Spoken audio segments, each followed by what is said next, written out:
कोई हमारी हेल्प के लिए नहीं आ रहा। उन लोगों ने लड़कियों के साथ इतनी हैरेसमेंट की है, लड़कों को जितनी की, लड़कों को हमारे कितने लोग जान से मर रहे हैं। अगर ये चीज़ इंडियन स्टूडेंट्स के साथ हुई होती, आई बेट के 1 या 2 घंटे के अंदर इंडियन वजीर खारजा यहाँ पे होता, सफारत खाने उनके एक्टिव हो जाते। 3 स्टूडेंट्स को उन्होंने कत्ल कर दिया और 10 लेडीज़ के साथ उन्होंने ज्यादती की है, हॉस्टल के अंदर फीमेल के साथ ज्यादती की है बाकायदगी से। तो ये देख लें, फिर अगर ऐसी सिचुएशन चलती है तो फिर पेरेंट्स अपने बच्चों को कहीं दूसरे मुल्क भेजने के लिए फिर डरते रहेंगे। लड़का हो लड़की हो, इन्होंने मारना शुरू कर दिया उसको। वहाँ नहीं पूरा हुआ इनका, इन्होंने फ्लैट के अंदर अपार्टमेंट के अंदर घुस के मारना शुरू कर दिया। वहाँ नहीं हुआ, ये हॉस्टल्स में चले गए हैं, वहाँ पे बच्चों को मारा, चीजें तोड़ी हैं, जिसकी जो चीज हाथ में आ रही है वो उठा के इन्होंने मारा उसको। हॉस्टल्स की इंतजामिया है, उन्होंने कह दिया है तलबा को कि आप हमारे हॉस्टल खाली कर दें। अब उन्हें भी ये खतरा है कि हॉस्टल पूरा का पूरा तोड़ देता है, बवाब आता है। तलबा तो हॉस्टल के अंदर रह रहे हैं ना। अब हॉस्टल्स के अंदर से जो मनाजिर हैं वो ये हम देख रहे हैं कि तलबा अपना सामान अपने सर पे उठाकर बाहर निकल रहे हैं बेचारे। इंडियंस को तो खुले हाथों ले रहे हैं कि आप आए हमारे मुल्क में आके पढ़े, लेकिन पाकिस्तानियों को वहां से बाहर निकाला जा रहा है। ये बरतानिया में जाएं और कोई इनके पीछे आकर एक नारा लगा देना तो ये कोहराम मचा देते हैं। और वहां जो तालिब इल्म है, जो पाकिस्तानी है, उनको मार पड़ रही है, उनके ऊपर टॉर्चर हो रहा है, वो बेचारे वावेला कर रहे हैं, रो रो के वीडियोस और मैसेजेस और ऑडियोस भेज रहे हैं कि हमें खुदा के वास्ते यहाँ से निकालो, हम एटमी मुल्क के बासी हैं, यहाँ पे लोग हमें पकड़ पकड़ के मार रहे हैं, कोई आपसे डरता ही नहीं है। ये है इंडियानोमी।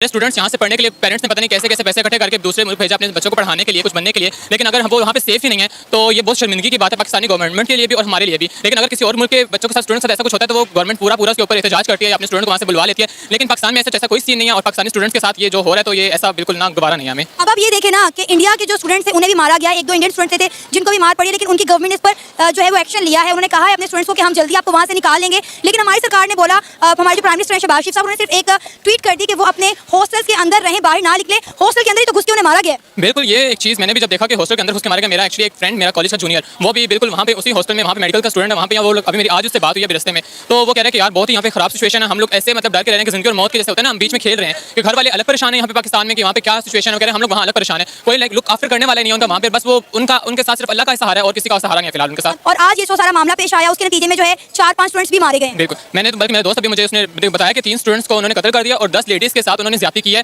हॉस्टल के अंदर फीमेल के साथ ज्यादती की है बाकायदगी से। तो ये देख लें, फिर अगर ऐसी सिचुएशन चलती है तो फिर पेरेंट्स अपने बच्चों को कहीं दूसरे मुल्क भेजने के लिए फिर डरते रहेंगे। अगर पाकिस्तान में वैसे तो कुछ रखा नहीं हुआ पढ़ने के लिए, लोग जो बाहर जा रहे हैं पढ़ाई के लिए, फिर अब वो भी सिलसिला बंद हो जाएगा अगर ऐसे कुछ चलता रहा। लेकिन अब ये देखें ना कि पाकिस्तानी स्टूडेंट्स के ऊपर, पाकिस्तानियों पे लगता है बुरा वक्त आया है। जिस मुल्क में जा रहे हैं उनके लिए मुसीबतें ही पैदा हो रही हैं। आप यूएई देख लें, आप सऊदीया देख लें, आप यूके देख लें।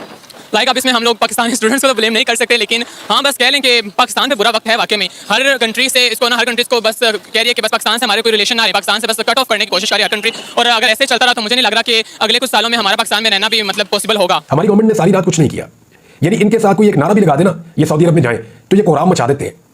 ये बरतानिया में जाएं और कोई इनके पीछे आकर एक नारा लगा देना तो ये कोहराम मचा देते हैं। और वहां जो तालिब इल्म है, जो पाकिस्तानी है, उनको मार पड़ रही है, उनके ऊपर टॉर्चर हो रहा है, वो बेचारे वावेला कर रहे हैं, रो रो के वीडियोस और मैसेजेस और ऑडियोस भेज रहे हैं कि हमें खुदा के वास्ते यहाँ से निकालो, हम एटमी मुल्क के बासी हैं, यहाँ पे लोग हमें पकड़ पकड़ के मार रहे हैं, कोई आपसे डरता ही नहीं है, कोई आपको अहमियत ही नहीं दे रहा।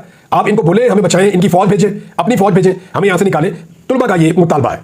अच्छा, तालिब इल्मों ने एक और बात का क्लेम किया कि उनसे ये नहीं पूछा जाता कि वो पाकिस्तानी है, इंडियन है या बांग्लादेशी है, वो सिर्फ गैर मुल्की तालिब इल्म को देखते हैं और मारते हैं।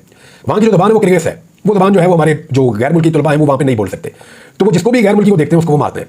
और उन्हें गुस्सा या उनका जो रिएक्शन है वो सारा गैर मुल्कियों के ऊपर है। और रिएक्शन किस बात का, यानी तलबा के अंदर लड़ाई हो ही जाती है, उसको इतना बड़ा मसला बनाकर उसके ऊपर पूरा एक प्रोपेगेंडा करके और तमाम गैर मुल्की तलबा के ऊपर जो हमला किया गया है ये इंतहाई काबिल मजम्मत है और इसका खुमियादा जो है वो किर्गिस्तान की गवर्नमेंट को भुगतना पड़ेगा। 12 बजे के बाद हमारे पास मैसेज आना शुरू हो गए थे कि कोई भी बाहर न जाए, लॉक कर लें। हम लॉक करके घर नहीं बैठे हैं तब से, और अभी तक नहीं निकले। स्टिल आप देख लें 9:47 यहाँ तकरीबन हो गए हैं और अभी तक हम घर से बाहर नहीं निकले। उसके बाद ऐसे होता है कि 2 से 3 बजे के दरमियान 3 से 4 लोकल जाते हैं, हमारा वो दरवाजा बजाना शुरू कर देते हैं जोर जोर से, दरवाजा बजाते हैं। उसके बाद हमें निकाल होते हैं, गालियां देते हैं और कहते हैं बाहर आओ। ठीक है, हमें कुछ समझ नहीं आती क्योंकि पहले शुरू में वो हल्का बजाता है और बाद में वो पूरी फोर्स के साथ उसे बजा रहा होता है। तो हम अपने अंदर वाले कमरे में आते हैं, अंदर वाले कमरे में आके ना इसको दरवाजे को लॉक कर देते हैं। लॉक करने के बाद आगे बेड लगा देते हैं, उसके आगे अलमारी लगा देते हैं। अब अपनी तरफ से हमने पूरा उसको सेव कर लिया था। उसके बाद चुप करके अंदर बैठ जाते हैं ताकि हमारी आवाज बाहर ना जाए। क्योंकि जब कल रात जो आपके अपार्टमेंट पे ये हमला करने आए तो आपने बालकनी से देखा नीचे पुलिस खड़ी है, पुलिस की मौजूदगी में वो आए? हाँ जी, ऐसा हुआ कि एक दफा नहीं आए, पहले एक दफा आए 2 से 3 बजे के दरमियान। उस वक्त भी कभी ऊपर जा रहे थे, कभी नीचे आ रहे थे। उस वक्त पुलिस खड़ी थी थोड़ी सी दूर, और जब 6 बजे सुबह आए ना, फिर इन्होंने फिर नॉक करना शुरू कर दिया। फिर तो पुलिस हमारी बिल्डिंग के नीचे खड़ी थी और कुछ समझ नहीं आता, पुलिस नीचे खड़ी है, ऊपर यहाँ पे फिर रहे थे और नॉक कर रहे थे। तब ये इसका मतलब है पुलिस बेबस है। पुलिस और वहाँ पे जो लॉ इन्फोर्समेंट इदारे हैं ओवरऑल उमूमी तौर पर उनका रवैया कैसा होता है? क्या वो इस काबिल है ऐसे मॉब को कंट्रोल करने के लिए? नहीं, मुझे नहीं लगता, मेरे ओपिनियन में तो बिल्कुल भी नहीं है। मैंने इसलिए पहले ही क्लियर कहा था वो इस काबिल ही नहीं है, उनकी पुलिस नहीं है इस काबिल में। अब आपकी हुकूमत से जब सुन रहे हैं आपको, आपकी डिमांड क्या चाहते हैं आप? हुकूमत क्या करे, क्योंकि अमीर मुकाम को भेजा जा रहा है, सफीर से भी आपके राब्ते हो गए हैं। What do you want from the government? हमारा अभी तक सफीर से हमारा अभी तक नहीं रहा हुआ। मैं अपनी बात कर रहा हूँ, जो मेरे दोस्त इस वक्त मेरे साथ बैठे उनकी बात कर रहा हूँ। अच्छा। और अगर मैंने बिल्कुल न्यूज पढ़ी है अमीर मकाम साहब वाली, ठीक है आ जाए, हमें कोई नहीं है यहाँ पे, ये बताए ना कि यहाँ पे क्या करना है। जैसे अब आप देख लें, मैंने आपको बताया हम कल से यहाँ बैठे हैं, हम खाएं पिए कहाँ से, हमारी जरूरियात की चीजें कहाँ से लें। ये तो कह रहे थे हमें नोटिफिकेशन भेज देते हैं, आप बाहर ना जाएं, बी से लॉक कर लें अपने आप को, ठीक है हमने लॉक कर लिया, कब तक करें ऐसे। Like share subscribe don't forget to press the bell icon. आप देख रहे हैं इंडियानोमी।